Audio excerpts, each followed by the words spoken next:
In the last episode, we heard about chemsex, where we spoke to Pank, a man who had previously been involved with chemsex, about his own experiences. And we heard from London Friend, an LGBT plus charity, about what chemsex is, what problems people can experience from it, and how to ask for help. And if you've not heard it already, it's worth a download.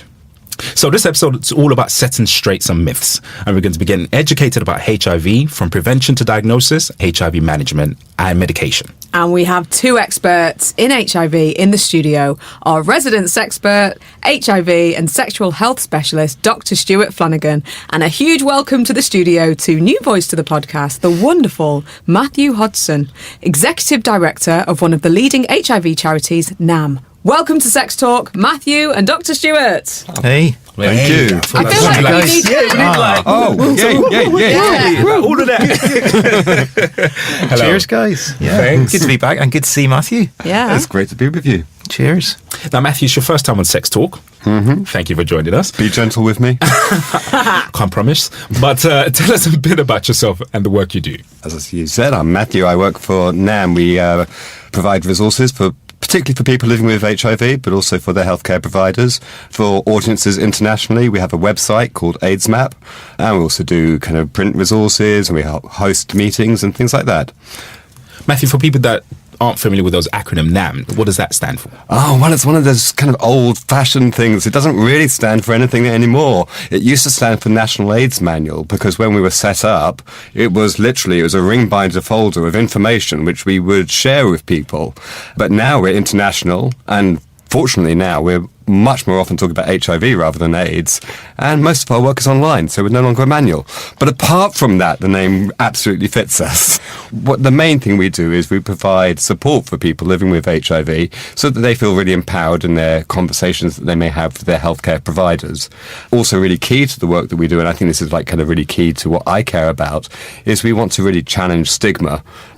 And I think part of the way we do that is through information, because there's a lot of really good news out there at the moment. If we look at life expectancy, for example, people with HIV, people like me, we have a normal life expectancy now.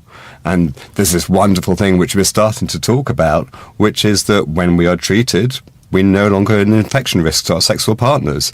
And that's really at the kind of the core of a lot of people's fear of us, is like, when they meet someone with HIV, like, oh, am I going to become infected? And, do I have to disinfect everything and throw away all the plates?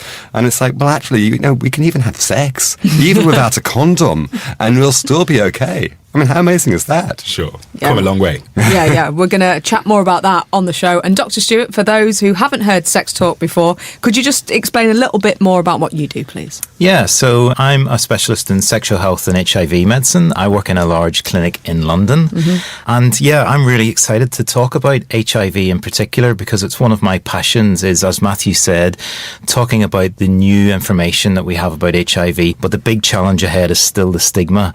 And like Matthew said, getting lots of information and breaking down those barriers of ignorance is really what the challenges are ahead for us in the next few years.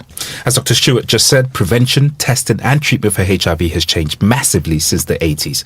But unfortunately, there is still a large amount of stigma which still exists around the virus. Yeah, so according to the People Living with HIV Stigma Survey, which happened in 2015, 19% of the HIV positive people in the UK surveyed had experienced being gossiped about. 20% said they had experienced sexual rejection, and 9% had been verbally abused because of their diagnosis.